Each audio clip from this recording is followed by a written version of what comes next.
대법원 2026년 5월 20일 선고 2025도 21859 판결 사건명 자본시장과 금융투자업에 관한 법률 위반 등 1.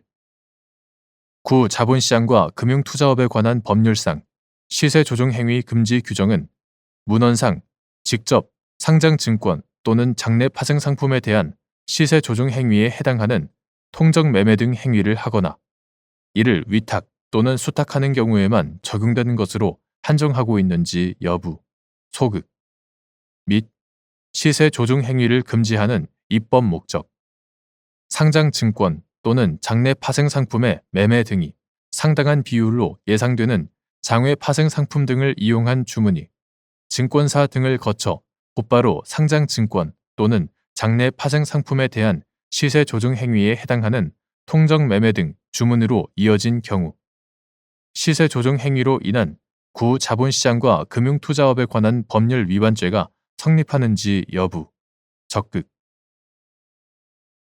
구 자본시장과 금융투자업에 관한 법률 2024년 10월 22일 법률 제205315로 개정되기 전의 것 이하 구 자본시장법이라 한다.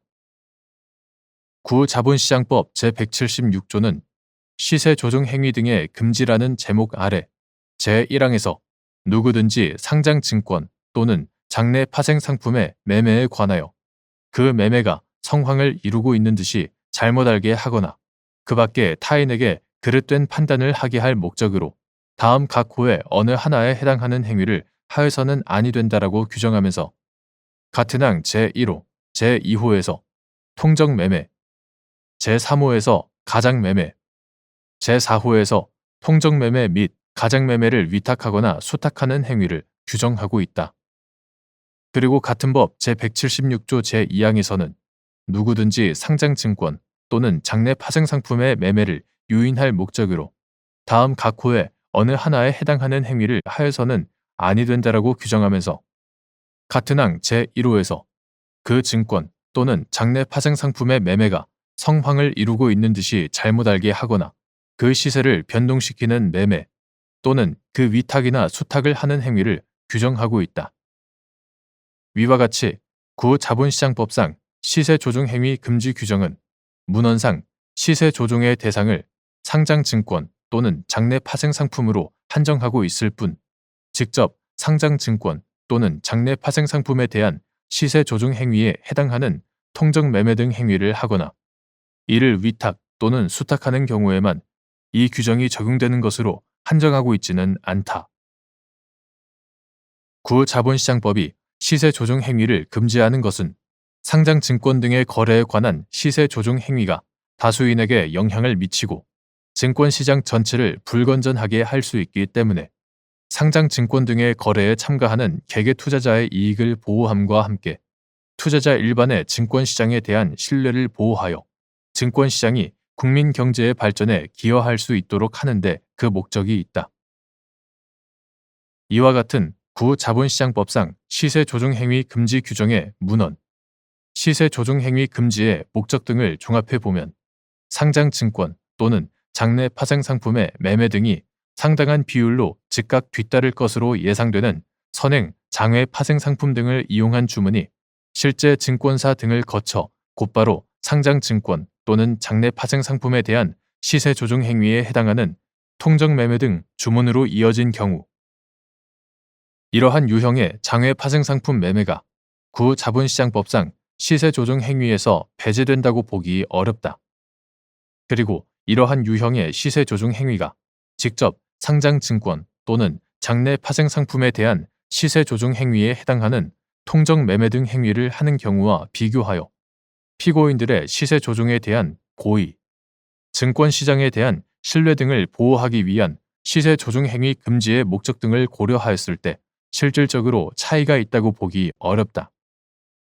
따라서 피고인들이 직접 상장증권 또는 장내 파생상품에 대한 시세조종행위에 해당하는 통정매매 등 행위를 하지 않았다고 하더라도 상장증권 또는 장내 파생상품의 매매 등이 상당한 비율로 예상되는 장외 파생상품 등을 이용한 피고인들의 주문이 증권사 등을 거쳐 곧바로 상장증권 또는 장내 파생 상품에 대한 시세 조종 행위에 해당하는 통정 매매 등 주문으로 이어진 경우에도 시세 조종 행위로 인한 구자본시장법 위반죄가 성립한다고 보아야 한다. 2. 피고인들이 무등록 투자 일임업을 위한 조직 일원과 공모하여 장외 파생 상품인 차액 결제 거래 계좌를 이용해 통정 매매, 고가 매수, 물량 소진, 허수 매수 등의 시세 조종 주문을 제출하여 총 8개 종목에 대한 주가를 인위적으로 상승시키거나 주가 하락을 방어하는 방법으로 시세를 조종하여 부당 이득을 취하였다는 내용으로 기소된 사안에서 위 계좌를 이용한 피고인들의 주문에 관하여 시세 조종 행위로 인한 구자본시장과 금융투자업에 관한 법률 위반죄가 성립한다고 한 사례.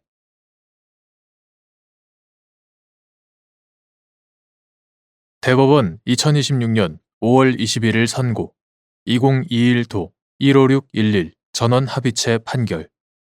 사건명 의료법 위반. 1. 구의료법 제27조 제1항에서 말하는 의료행위의 개념 및 어떤 행위가 이에 해당하는지 판단하는 기준. 비의료인이 행하는 미용 문신 행위가 구의료법 제27조 제1항에서 금지하는 무면허 의료행위에 해당하는지 여부. 소극. 가. 구의료법 2024년 9월 20일 법률 제204455호로 개정되기 전의 것. 이하 같다. 구의료법 제27조 제1항에서 말하는 의료행위란 의학적 전문 지식을 기초로 하는 경험과 기능으로 진찰, 검안, 처방, 투약, 외과적 시술, 조산, 간호 등을 시행하여 질병의 예방 또는 치료를 하는 행위 및 그 밖의 사회통념에 비추어 의료인이 행하지 아니하면 사람의 생명, 신체 등의 보건위생상 위해가 생길 우려가 있어 의학적 전문 지식에 기초한 시행 및 관리가 필요한 행위를 의미한다. 어떤 행위가 이에 해당하는지는 행위의 목적과 수단, 경위와 태양, 행위에 필요한 의학적 전문 지식의 내용과 정도, 보건위생상 위해 발생 우려의 내용과 정도 및 관리 가능성, 의료기술의 발전 양상과 의료 환경의 변화, 보건위생에 관한 사회 일반의 지식 수준과 정도, 의료 서비스 수요자의 인식과 요구 및 그 행위에 대한 사회적 평가 등을 종합적으로 고려하여 합리적으로 판단해야 한다. 의료행위의 개념과 판단 기준에 관한 앞서 본 법리에 비추어 보면 비의료인이 행하는 미용 문신 행위, 이하 통상적인 미용 문신 행위라 한다. 통상적인 미용 문신 행위는 구의료법 제27조 제1항의 무면허 의료 행위에 해당하지 않는다고 보는 것이 타당하다. 구체적인 이유는 아래와 같다. 첫째, 통상적인 미용 문신 행위는 대부분 질병의 예방 또는 치료와 직접적 관련 없이 이루어진다. 미용 문신 시술을 받는 사람은 특별한 사정이 없는 한 질병을 예방하거나 치료하려는 목적이 아니라 외모를 개선하거나 원래 생김새를 강조하는 등 미용 효과를 얻기 위한 목적으로 문신을 의뢰하고 비용을 지급한다. 미용 문신을 시술하는 사람 역시 미용적, 심미적 측면에 중점을 두어 문신의 전형적 방법에 따른 문신 행위를 할 뿐이고 특별한 사정이 없는 한 질병의 예방 또는 치료를 문신 행위의 주된 목적 또는 부수적 목적으로 삼아 문신 행위를 하지는 않는다. 또한 문신 행위 과정에서 질병의 예방, 치료나 건강 증진을 위한 행위임을 표명하지 않거나 질병의 예방, 치료에 사용되는 기기를 이용하지 않는 것이 일반적이다. 둘째, 문신 시술은 문신과 관련된 미적인 지식과 기능, 경험 등이 요구되는 영역이다.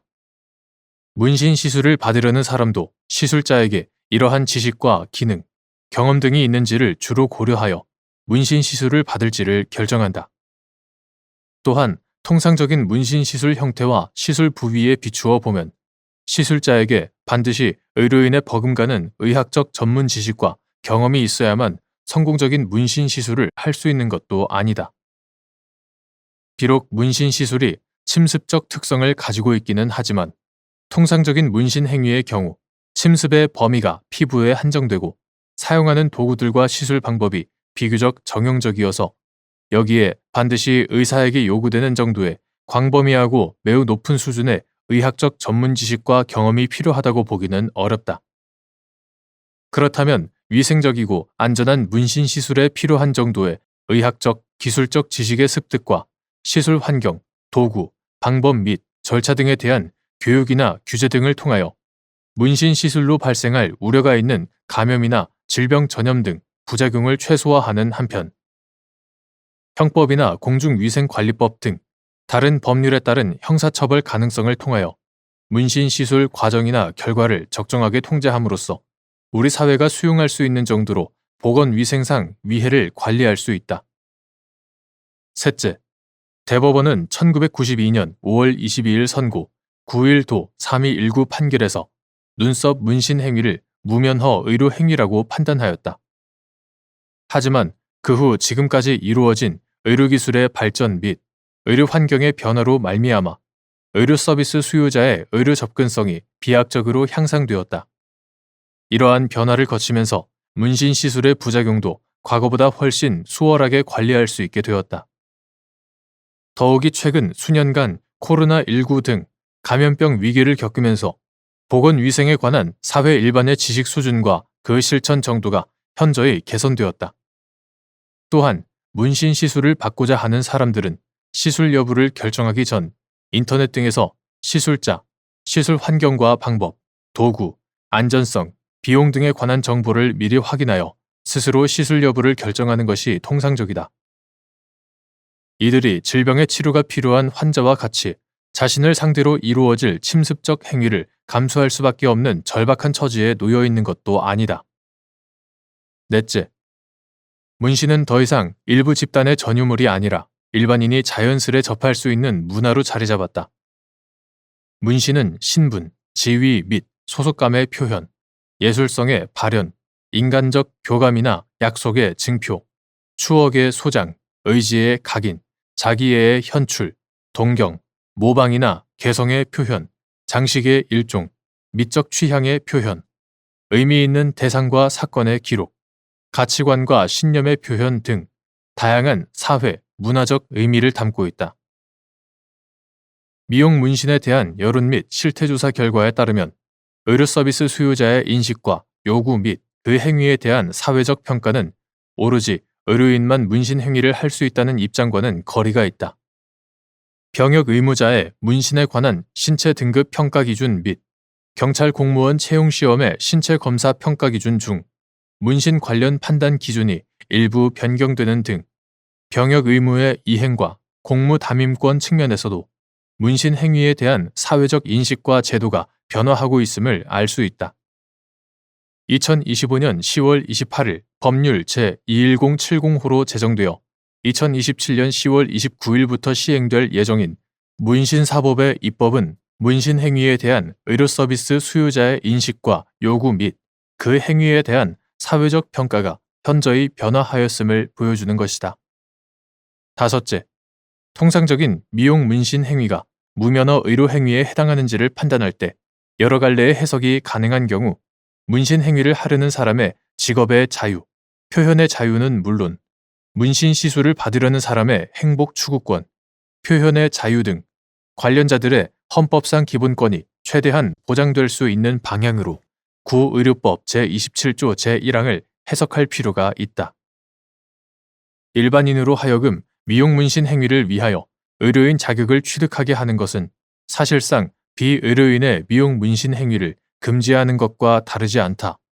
또한 이처럼 미용 문신 행위에 의료인 자격을 요구할 경우 의료인이 아니면서 미용 문신 행위를 하려는 사람은 고도의 전문적 지식과 경험 등을 필요로 하는 의료인 면허라는 높은 진입 장벽으로 인하여 미용 문신 행위를 직업으로 선택할 기본권 향유의 기회를 사실상 봉쇄당하게 되고 미용 문신 행위가 표현 활동의 일환으로도 이어질 수 있다는 점에서 표현의 자유도 제한될 수 있다.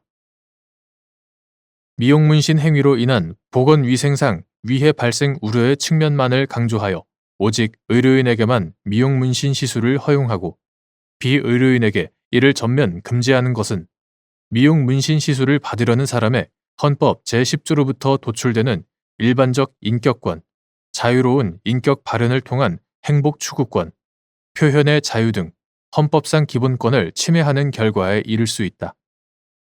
나아가 의료인인 의사로부터 미용 문신 시술을 받는 사례가 많지 않다는 현실을 고려할 때 오직 의료인에게만 문신 시술을 허용하고 비의료인에게는 문신 시술을 전면 금지하는 방향으로 구의료법 제27조 제1항을 해석하는 것은 결과적으로 서화 문신이든 미용 문신이든 문신 시술을 받고자 하는 사람들의 수요가 합법적으로는 충족되지 않는 사회를 만들므로써 전체 국민의 인격 발현, 개성 표현 및 행복 추구를 위한 수단을 규범적으로 봉쇄하는 그야말로 현실과 동떨어진 결과에 이를 수 있다는 점도 염두에 두어야 한다. 2.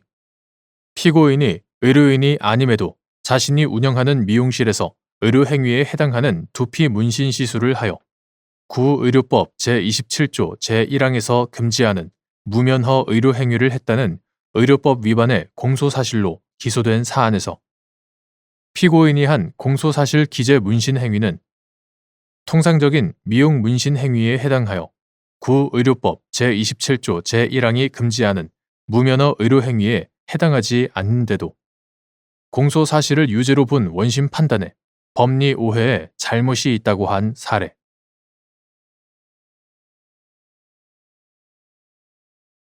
대법원 2026년 5월 21일 선고 2022도 13370 전원 합의체 판결 사건명 의료법 위반 1. 구의료법 제27조 제1항에서 말하는 의료행위의 개념 및 어떤 행위가 이에 해당하는지 판단하는 기준 비의료인이 행하는 서화문신 행위가 구의료법 제27조 제1항에서 금지하는 무면허 의료행위에 해당하는지 여부 소극 가 구의료법 2019년 8월 27일 법률 제16555호로 개정되기 전의 것 이하 같다. 구의료법 제27조 제1항에서 말하는 의료행위란 의학적 전문 지식을 기초로 하는 경험과 기능으로 진찰, 검안, 처방, 투약, 외과적 시술, 조산, 간호 등을 시행하여 질병의 예방 또는 치료를 하는 행위 및 그 밖에 사회통념에 비추어 의료인이 행하지 아니하면 사람의 생명, 신체 등의 보건위생상 위해가 생길 우려가 있어 의학적 전문 지식에 기초한 시행 및 관리가 필요한 행위를 의미한다. 어떤 행위가 이에 해당하는지는 행위의 목적과 수단, 경위와 태양, 행위에 필요한 의학적 전문 지식의 내용과 정도, 보건위생상 위해 발생 우려의 내용과 정도 및 관리 가능성, 의료기술의 발전 양상과 의료 환경의 변화, 보건위생에 관한 사회 일반의 지식 수준과 정도, 의료 서비스 수요자의 인식과 요구 및 그 행위에 대한 사회적 평가 등을 종합적으로 고려하여 합리적으로 판단해야 한다.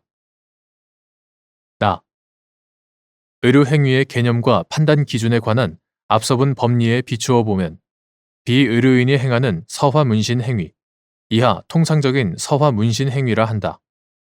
통상적인 서화문신 행위는 구의료법 제27조 제1항의 무면허 의료행위에 해당하지 않는다고 보는 것이 타당하다.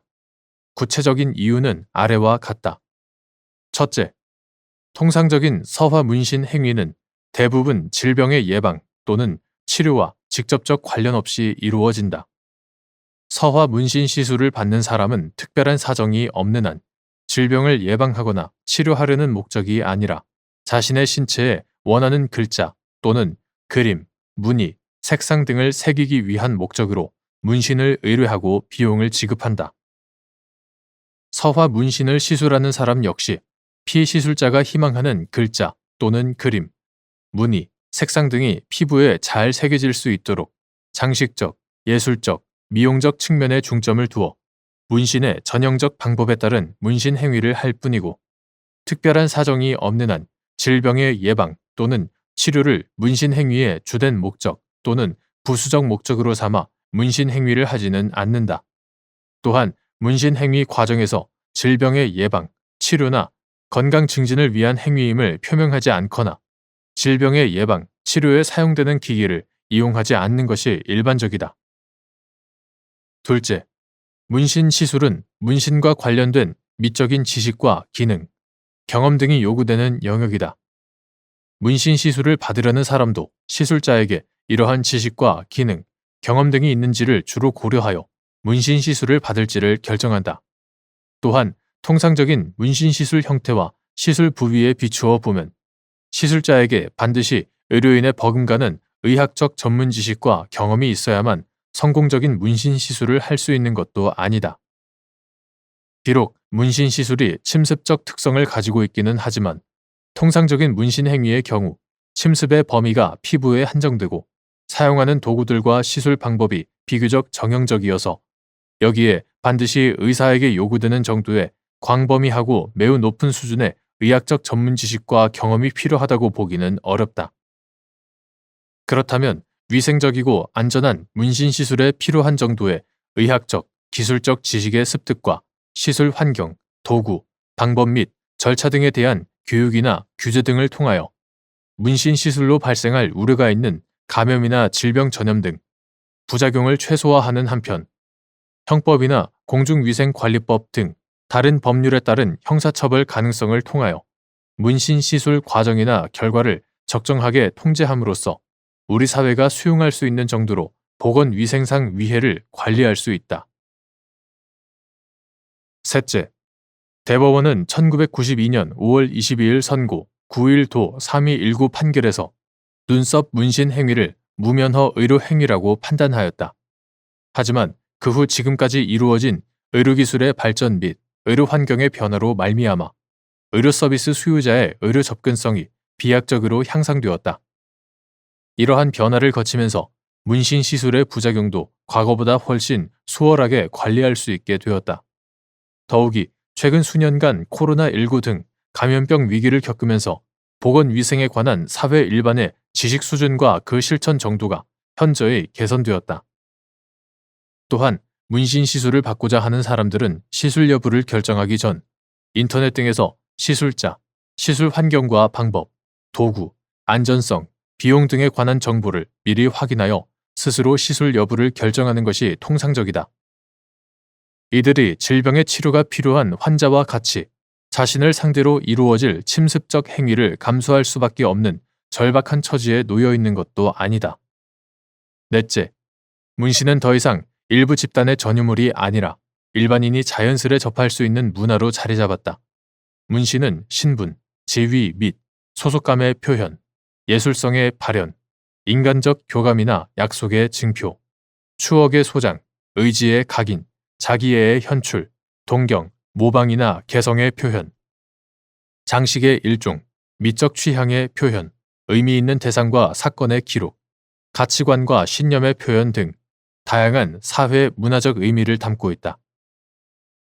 미용 문신에 대한 여론 및 실태조사 결과에 따르면 의료 서비스 수요자의 인식과 요구 및 그 행위에 대한 사회적 평가는 오로지 의료인만 문신 행위를 할 수 있다는 입장과는 거리가 있다. 병역 의무자의 문신에 관한 신체 등급 평가 기준 및 경찰 공무원 채용 시험의 신체 검사 평가 기준 중 문신 관련 판단 기준이 일부 변경되는 등 병역 의무의 이행과 공무 담임권 측면에서도 문신 행위에 대한 사회적 인식과 제도가 변화하고 있음을 알 수 있다. 2025년 10월 28일 법률 제21070호로 제정되어 2027년 10월 29일부터 시행될 예정인 문신사법의 입법은 문신 행위에 대한 의료 서비스 수요자의 인식과 요구 및 그 행위에 대한 사회적 평가가 현저히 변화하였음을 보여주는 것이다. 다섯째, 통상적인 서화 문신 행위가 무면허 의료 행위에 해당하는지를 판단할 때 여러 갈래의 해석이 가능한 경우 문신 행위를 하려는 사람의 직업의 자유, 표현의 자유, 예술의 자유는 물론 문신 시술을 받으려는 사람의 행복 추구권, 예술의 자유, 표현의 자유, 종교의 자유 등 관련자들의 헌법상 기본권이 최대한 보장될 수 있는 방향으로 구의료법 제27조 제1항을 해석할 필요가 있다. 일반인으로 하여금 서화 문신 행위를 위하여 의료인 자격을 취득하게 하는 것은 사실상 비의료인의 서화 문신 행위를 금지하는 것과 다르지 않다.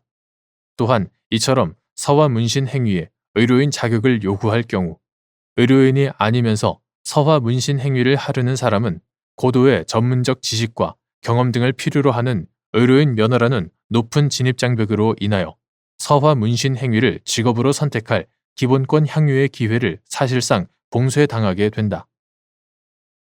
서화 문신의 피시술자가 원하는 수준의 서화 문신 기술과 경험, 예술적 표현력, 창작성은 높은 수준의 의학적 전문 지식을 보유한 의료인이라고 하여 반드시 갖추고 있는 것이 아니다. 그럼에도 서화 문신 행위로 인한 보건위생상 위해 발생 우려의 측면만을 강조하여 오직 의료인에게만 서화 문신 시술을 허용하고 비의료인에게 이를 전면 금지하는 것은 서화 문신 시술을 받으려는 사람의 헌법 제10조로부터 도출되는 일반적 인격권, 자유로운 인격 발현을 통한 행복 추구권, 표현의 자유, 예술의 자유, 종교의 자유 등 헌법상 기본권을 침해하는 결과에 이를 수 있다. 나아가 의료인인 의사로부터 서화 문신 시술을 받는 사례가 극히 드물다는 현실을 고려할 때 오직 의료인에게만 문신 시술을 허용하고 비의료인에게는 문신 시술을 전면 금지하는 방향으로 구의료법 제27조 제1항을 해석하는 것은 결과적으로 서화 문신이든 미용 문신이든 문신 시술을 받고자 하는 사람들의 수요가 합법적으로는 충족되지 않는 사회를 만들므로써 전체 국민의 인격 발현, 개성 표현 및 행복 추구를 위한 수단을 규범적으로 봉쇄하는 그야말로 현실과 동떨어진 결과에 이를 수 있다는 점도 염두에 두어야 한다. 2. 피고인이 의료인이 아님에도 바늘이 달린 문신용 기계에 염료를 주입한 후 피부에 상처를 내고 염료를 피부에 스며들게 하는 방법으로 갑의 오른쪽 팔에 문신 시술을 하여 구의료법 제27조 제1항에서 금지하는 무면허 의료 행위를 했다는 의료법 위반의 공소사실로 기소된 사안에서 피고인이 한 공소사실 기재 문신 행위는 통상적인 서화 문신 행위에 해당하여 구의료법 제27조 제1항이 금지하는 무면허 의료 행위에 해당하지 않는데도 위 공소사실을 유죄로 본 원심 판단에 법리 오해에 잘못이 있다고 한 사례.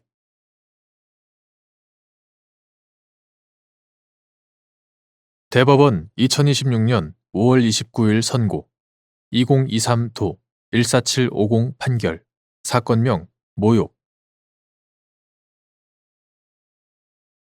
1. 모욕죄의 보호법익 외부적 명예 모욕죄에서 모욕의 의미 및 어떠한 표현이 모욕에 해당하는지 판단하는 기준 상대방을 불쾌하게 할 수 있는 무례하고 예의에 벗어난 정도의 표현이거나 상대방에 대한 부정적, 비판적 의견이나 감정을 나타내면서 경미한 수준의 추상적 표현이나 욕설이 사용된 경우 모욕죄의 구성 요건에 해당하는지 여부, 원칙적 소극 모욕죄의 구성 요건 해당 여부를 평가할 때 고려할 사항 발언자 자신의 불만이나 분노 감정을 표출하는 표현 관용적 또는 단발적이거나 즉흥적, 충동적 욕설 등 상대방의 주관적 감정이나 정서에 해당하는 명예 감정과 인격권을 침해하는 행위를 모욕죄의 모욕에 해당한다고 단정할 수 있는지 여부, 소극.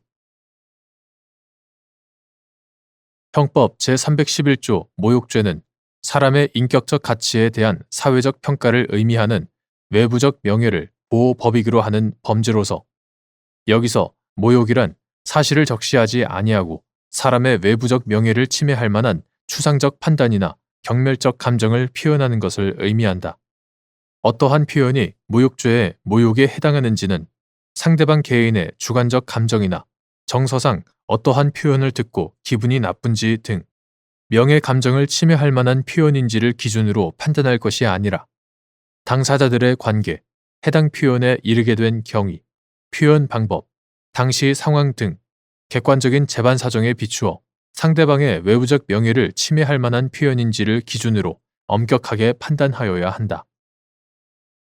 어떠한 표현이 개인의 인격권을 심각하게 침해할 우려가 있는 것이거나 상대방의 인격을 허물어뜨릴 정도로 모멸감을 주는 혐오스러운 욕설이 아니라 상대방을 불쾌하게 할 수 있는 무례하고 예의에 벗어난 정도이거나 상대방에 대한 부정적, 비판적 의견이나 감정을 나타내면서 경미한 수준의 추상적 표현이나 욕설이 사용된 경우 등이라면 특별한 사정이 없는 한 외부적 명예를 침해할 만한 표현으로 볼 수 없어 모욕죄의 구성 요건에 해당되지 않는다. 모욕죄의 구성 요건 해당 여부의 평가에 있어서는 분리된 개별적 언사만을 놓고 판단하기보다는 표현의 전체적인 내용과 맥락을 고려하고 그러한 표현이 우발적으로 이루어졌는지 여부, 다소 과장된 표현인지 여부, 대화나 토론의 장이 열리게 된 경위와 그 성격, 행위자와 상대방과의 관계 등 여러 요인을 종합적으로 고려하여야 한다. 발언자 자신의 불만이나 분노 감정을 표출하는 표현, 관용적 또는 단발적이거나 즉흥적, 충동적 욕설 등 상대방의 주관적 감정이나 정서에 해당하는 명예 감정과 인격권을 침해하는 행위는 그것이 민사적인 불법 행위를 구성할 수 있다 하더라도 그 자체로 형사 책임이 수반되는 상대방의 인격적 가치에 대한 사회적 평가를 저하시킬 만한 표현에 해당한다고 쉽게 단정하여서는 아니 된다. 일시적인 감정의 표출에 해당하는 표현은 그것이 성별, 인종, 민족, 장애, 출생 지역, 성적 지향 등에 대한 차별이나 혐오에 기반한 공격적, 적대적, 경멸적 감정의 표현에 해당하지 않는 한 대중의 언어 생활이란 측면에서 사회 내의 사회 문화적 맥락에 따른 자체평가 및 통제 기능에 맡기거나 민사적 책임을 지우는 것으로 규율할 수 있는 영역이 적지 않으므로 모욕죄의 잣대를 들이대어 최후적, 보충적 규제 수단인 국가형벌권 행사를 통해 개입하는 것에는 신중할 필요가 있다는 점에서 보더라도 그러하다. 2.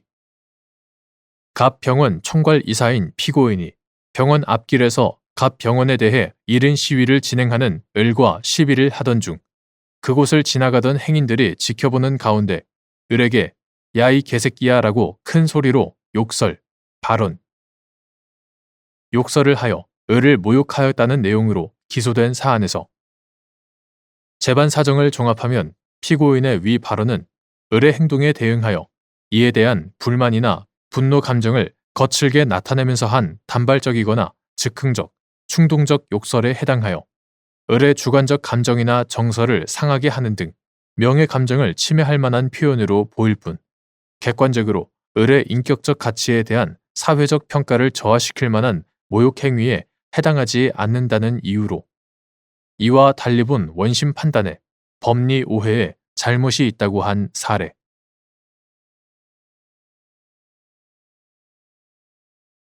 대법원 2026년 5월 29일 선고 2024도 7082 판결 사건명 농수산물의 원산지 표시 등에 관한 법률 위반 등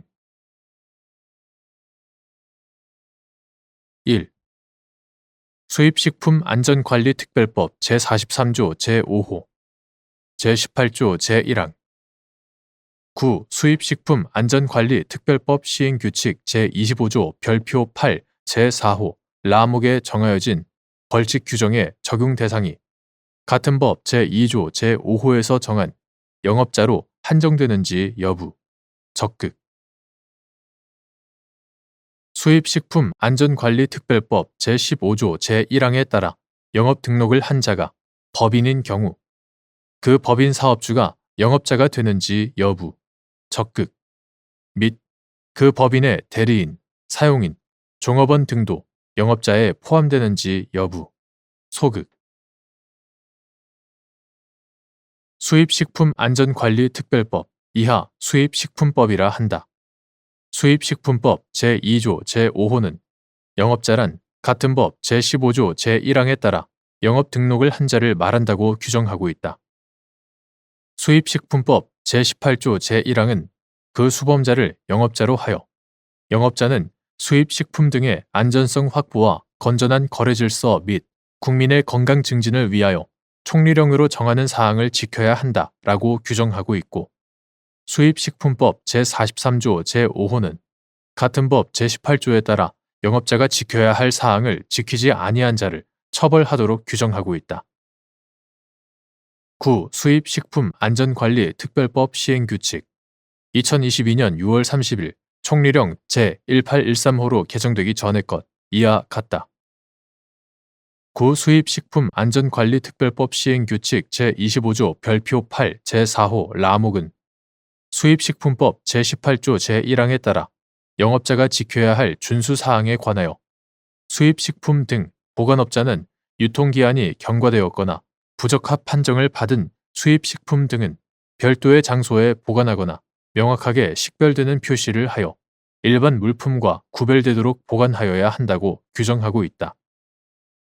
이러한 법 규정들에 따르면 수입식품법 제43조 제5호, 제18조 제1항, 9. 수입식품안전관리특별법 시행규칙 제25조 별표 8 제4호 라목에 정하여진 벌칙 규정의 적용 대상은 같은 법 제2조 제5호에서 정한 영업자로 한정되고, 같은 법 제15조 제1항에 따라 영업 등록을 한 자가 법인이라면 그 법인 사업주가 영업자가 되며, 그 법인의 대리인, 사용인, 종업원 등은 영업자에 포함되지 않는다. 2. 수입식품안전관리특별법 제45조 양벌 규정의 취지 및 위 양벌 규정이 영업자가 아니면서 같은 법 제18조 제1항에 따른 영업자의 업무를 실제로 집행하는 자에 대한 처벌의 근거 규정이 되는지 여부, 적극. 이는 같은 법 제43조 제5호, 제18조 제1항, 9. 수입식품안전관리특별법 시행규칙 제25조 별표 8 제4호 라목에 정하여진 벌칙 규정 위반죄가 진정 부작위 범위라도 마찬가지인지 여부, 적극. 이때 해당 업무를 실제로 집행하는 자의 의미. 수입식품안전관리특별법 이하 수입식품법이라 한다. 수입식품법 제45조는 법인의 대표자나 법인 또는 개인의 대리인, 사용인, 그 밖의 종업원이 그 법인 또는 개인의 업무에 관하여 수입식품법 제43조 제5호, 제18조 제1항, 9. 수입식품안전관리특별법 시행규칙 2022년 6월 30일 총리령 제1813호로 개정되기 전의 것. 9. 수입식품안전관리특별법 시행규칙 제25조 별표 8 제4호 라목에 정하여진 벌칙 규정 이하 벌칙 규정이라 한다. 벌칙 규정에 해당하는 위반 행위를 하면 그 행위자를 벌하는 외에 그 법인 또는 개인에게도 해당 조문의 벌금형을 과하도록 양벌 규정을 두고 있다. 이 규정의 취지는 벌칙 규정이 적용되는 영업자가 아니면서 수입식품법 제18조 제1항에 따른 영업자의 업무를 실제로 집행하는 자가 있는 때에 벌칙 규정의 실효성을 확보하기 위하여 그 적용 대상자를 해당 업무를 실제로 집행하는 자에게까지 확장하여 그 행위자도 아울러 처벌하려는 데 있다. 이러한 양벌 규정은 해당 업무를 실제로 집행하는 자에 대한 처벌의 근거 규정이 된다. 이는 벌칙 규정 위반죄가 진정 부작위 범위라 하더라도 달리 볼 것은 아니다. 여기서 해당 업무를 실제로 집행하는 자란 영업자의 해당 업무에 관하여 자신의 독자적인 권한이 없이 오로지 상급자의 지시에 의하여 단순히 노무 제공을 하는 것에 그치는 것이 아니라 적어도 일정한 범위 내에서는 자신의 독자적인 판단이나 권한에 의하여 그 업무를 수행할 수 있는 자를 의미한다.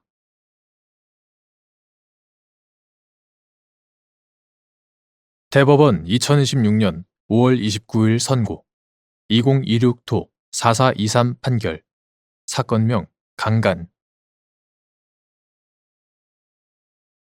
1.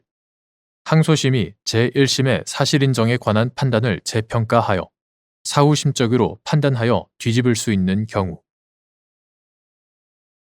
현행 형사소송법상 속심을 기반으로 하되 사후심적 요소도 상당 부분 들어있는 이른바 사후심적 속심의 성격을 가지는 항소심에서 제1심 판결의 당부를 판단할 때에는 그러한 심급 구조의 특성을 고려하여야 하므로 항소심이 제1심의 판단을 재평가하여 사후심적으로 판단하여 뒤집고자 할 때에는 제1심의 증거가치 판단이 명백히 잘못되었다거나 사실 인정에 이르는 논증이 논리와 경험 법칙에 어긋나는 등으로 그 판단을 그대로 유지하는 것이 현저히 부당한 경우이거나 항소심의 심리 과정에서 심증의 형성에 영향을 미칠 만한 객관적 사유가 새로 드러난 경우라야 한다.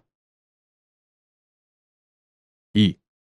공소 사실을 뒷받침하는 과학적 증거 방법이 사실 인정에서 상당한 정도의 구속력을 갖는 경우 및 과학적 증거 방법의 증명력을 인정하기 위한 전제 요건. 공소 사실을 뒷받침하는 과학적 증거 방법은 전제로 하는 사실이 모두 진실임이 입증되고 추론의 방법이 과학적으로 정당하여 오류의 가능성이 전혀 없거나 무시할 정도로 극소한 것으로 인정되는 경우라야만 법관이 사실 인정을 하는데 상당한 정도로 구속력을 가진다. 이를 위해서는 그 증거 방법이 전문적인 지식, 기술, 경험을 가진 감정인에 의하여 공인된 표준 검사 기법으로 분석을 거쳐 법원에 제출된 것이어야 할 뿐만 아니라 채취, 보관, 분석 등 모든 과정에서 자료의 동일성이 인정되고 인위적인 조작, 훼손, 첨가가 없었음이 담보되어야 한다. 특히 그 증거 방법이 공소 사실을 뒷받침하는 유일하거나 유력한 증거일수록 자칫 그 과학성에 대한 맹목적인 신뢰로 인해 형사소송의 요체인 엄격한 증명을 요하는 증명 법칙이 훼손될 수 있으므로 더욱 그러하다. 3. 피고인이 자신의 차량 뒷좌석에서 갑을 강간하였다는 공소 사실에 대하여 제1심이 핵심 증거인 갑 진술의 신빙성을 배척하고 증거 부족을 이유로 무죄를 선고하였는데 검사가 항소한 후 원심에 이르러 갑이 당시 입었다는 슬랙스 바지 및 위 바지에서 피고인의 DNA가 검출되었다는 대검찰청 감정서를 증거로 제출하였고 원심은 위 바지에 대한 DNA 감정 결과 피고인의 Y 염색체 DNA형이 바지 안쪽 면에서 검출된 점 등을 근거로 갑 진술의 신빙성을 인정하여 유죄를 선고한 사안에서 위 바지에 대한 DNA 감정 결과의 증명력을 인정하기 위한 전제 사실의 구비 여부에 대한 심리 없이 이를 취신한 후 유죄의 증거로 추가하여 공소 사실을 유죄로 인정한 원심 판단에 법리 오해에 잘못이 있다고 한 사례.